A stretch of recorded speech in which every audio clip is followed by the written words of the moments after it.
Spam calls are more than just annoying, they're a constant disruption to our lives. They really can be at times. In the last year alone, the FCC has been flooded with nearly 100,000 complaints about these unwanted calls.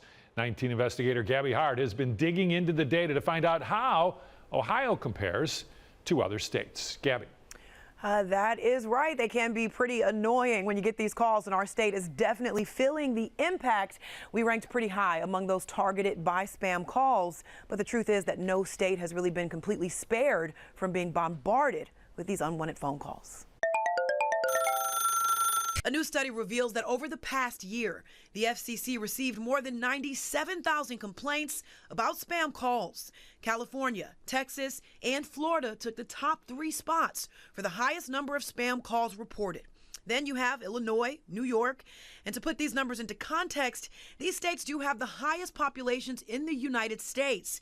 But right behind Illinois and New York is Ohio, taking the 6th spot on the list with 3,460 spam calls reported between May of 2023 and May of 2024. North Dakota has the fewest complaints, followed by Wyoming and South Dakota. But remember, most people don't even bother to report these calls, so the problem is likely far worse than these numbers suggest.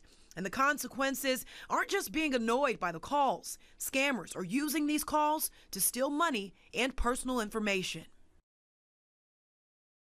Yeah, the only way to get around it these days is to not answer calls from unknown numbers and to never give out your personal details over the phone. Now, the good news here is that the FCC is working to protect you. They're issuing hefty fines against illegal robocallers, and they're also allowing phone companies to block suspected spam calls before they reach your phone. Nikki, Brian?